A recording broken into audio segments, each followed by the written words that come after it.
Assalamualaikum warahmatullahi wabarakatuh.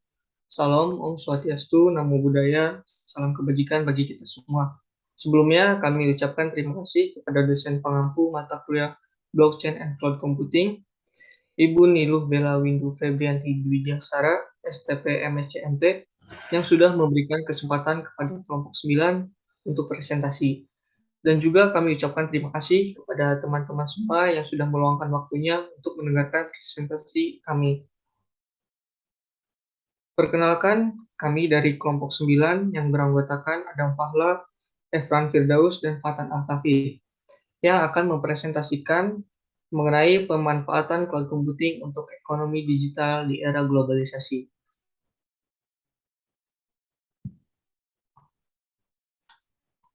Oke, sebelum kita membahas ekonomi digital, kita bahas sedikit mengenai cloud computing.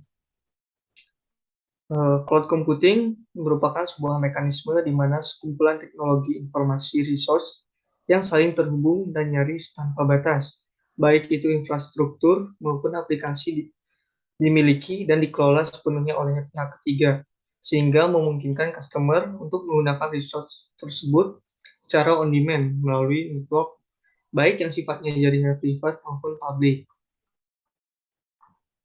Uh, Cloud computing juga diartikan sebagai sebuah model client server di mana resource seperti server, storage, network, dan software dapat dipandang sebagai layanan yang dapat diakses oleh pengguna secara remote atau setiap saat.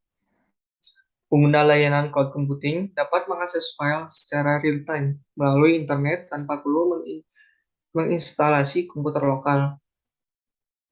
National Institute of Standard and Technology atau NIST, mereka berpendapat bahwa cloud computing merupakan suatu model teknologi informasi yang memberikan rasa nyaman, dapat diakses di mana saja bersama dengan sumber daya komputasi, juga cepat dirilis dengan upaya yang minimal oleh pihak manajemen. Definisi lainnya mengatakan bahwa cloud computing ini merupakan paradigma baru yang berkinerja tinggi. Sistem komputasinya dapat diakses dengan mudah oleh para pengguna dan dapat dikonfigurasi secara khusus. Selain itu, cloud computing juga dapat dikatakan sebagai media dinamis, jasa layanan berbasis on-demand, memiliki platform dan media penyimpanan, pengelolaannya menggunakan daya komputasi yang handal, virtualisasi serta terukur, sehingga dianggap sebagai sistem komputasi terdistribusi. Nah, salah satu pemanfaatan cloud computing yaitu pada ekonomi digital. Ekonomi digital ini merupakan suatu sosiopolitik dan sistem ekonomi yang memiliki karakteristik sebagai sebuah ruang intelijen, meliputi informasi, berbagai akses instrumen informasi, kapasitas informasi, serta pemrosesan informasi.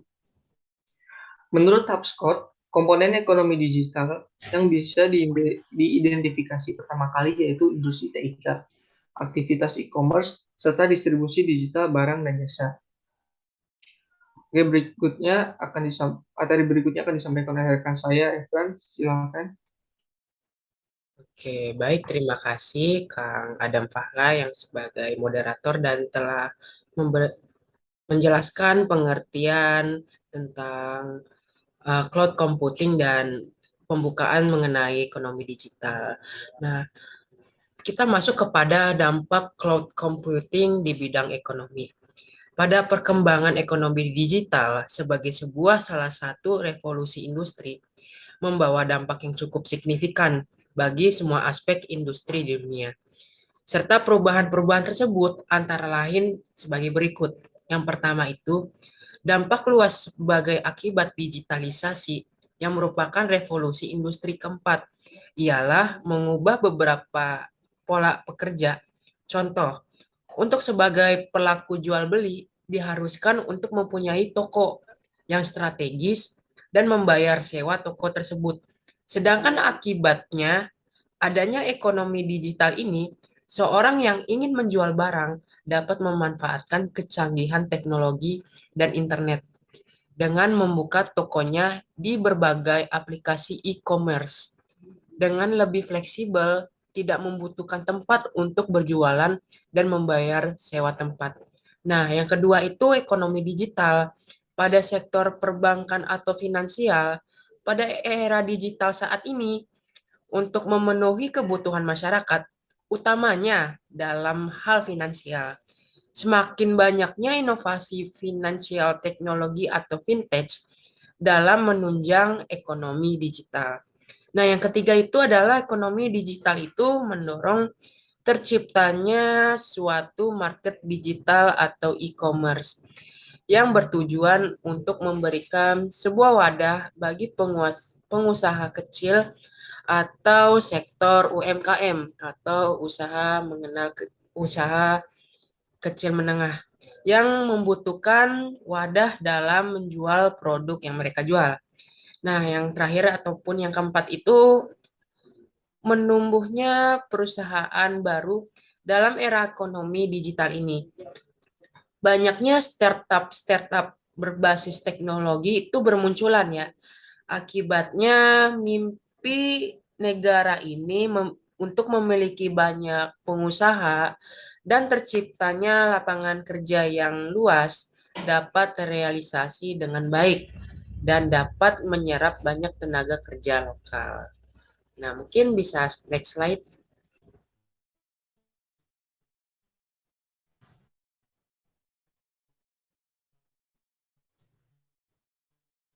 Nah, untuk penggunaan cloud computing sebagai infrastruktur ekonomi digital. Nah, yang pertama itu adalah memperluas jaringan. Yang pertama itu adalah memperluas jaringan ya. Jadi gini, sistem cloud memungkinkan penggunanya eh, untuk terintegrasi dengan pengguna lainnya. Sama halnya dengan kemungkinan supaya akan pengguna menggunakan tools analitik dalam menganalisis bisnis mereka.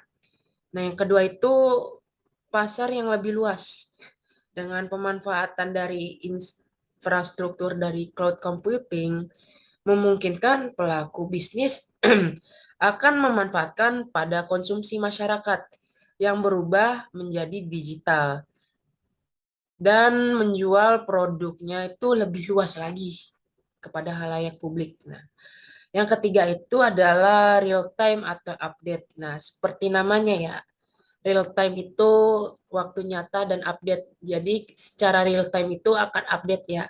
Nah, cloud computing itu menyimpan data pengguna pada internet sehingga pengguna dalam hal ini pelaku bisnis dapat memanfaatkan penyimpanan untuk mengupdate produk lebih real time dan cepat. Seperti yang saya bilang tadi ya, real time dan update. Nah, yang keempat itu adalah sistem keamanan data. Nah, ya hal sistem keamanan data itu hal yang paling krusial dan penting ya. Jadi kinerja cloud computing itu dapat menyimpan data pengguna di internet yang lebih aman dikarenakan sistem keamanannya yang terus diupdate sehingga tingkat akan keamanannya itu tinggi. Nah, ini juga akan berkorelasi juga terhadap yang sebelumnya ya, real time dan update itu terhadap sistem keamanan data ya. Apalagi di zaman-zaman sekarang itu uh, kita itu harus memikirkan keamanan data dari serangan-serangan hacker dan sebagainya. Nah, yang terakhir ataupun yang kelima itu adalah backup data. Nah, sebelumnya kan kita membahas tentang sistem keamanan data. Nah, misal hal itu terjadi, misalnya uh, tiba-tiba kita diretas ataupun hal sebagainya, minimal kita mempunyai backupnya itu. Nah, pada penggunaan data IT konvensional, memungkinkan terserangnya virus yang menyebabkan data dari perilaku bisnis dapat hilang. Dengan penggunaan cloud computing, data-data dasar bisa langsung terbackup. Selain itu, hal ini dapat dimanfaatkan untuk menganalisis customer behavior yang amat dibutuhkan dalam ekonomi digital masa ini. Oke, bisa next slide ya. Yang selanjutnya itu adalah infrastruktur ekonomi digital yang akan dibawakan oleh Kang Fatan Al-Hafid. Kepada Kang Fatan, dipersilakan. Oke, terima kasih Kang Efran telah menjelaskan dampak serta penggunaan cloud computing pada bidang ekonomi digital. Selanjutnya saya akan membawakan tentang infrastruktur ekonomi digital di bidang di Indonesia. Adapun pemanfaatan ekonomi digital tidak akan berjalan mulus bila adanya dorongan dari pemanfaatan cloud computing ini. Terdapat pemanfaatan dari cloud computing yang tidak bermanfaat untuk mendorong ekonomi digital di era globalisasi ini. Terdapat 4. Yang pertama yaitu adalah server. Layanan cloud computing memungkinkan untuk penggunanya tidak perlu membangun data center sendiri. Adapun perusahaan hanya perlu menyewa layanan cloud dari provider yang memberikan layanan cloud dan dapat pemanfaatan keunggulan cloud tersebut sebagai data center perusahaan mereka. Berikutnya, data aman. Pada penyimpanan data di cloud memastikan layanan berikutnya adalah data aman. Pada menyimpan data di cloud, pastikan layanan yang dipilih aman serta telah terverifikasi dari jaminan platform teknologi dan juga telah terjamin ISO.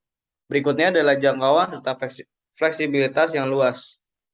Teknologi cloud computing ini menawarkan akses yang dilakukan dimanapun dan kapanpun, serta dapat diakses oleh siapapun yang memiliki akses dengan hanya memanfaatkan jaringan internet.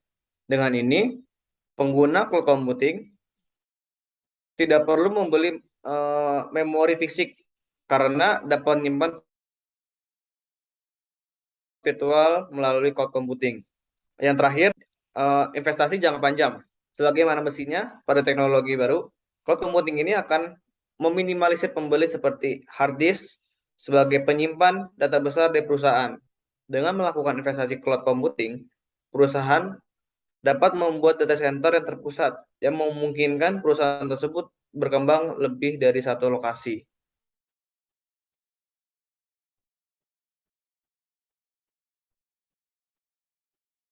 Oke, bisa dilanjut.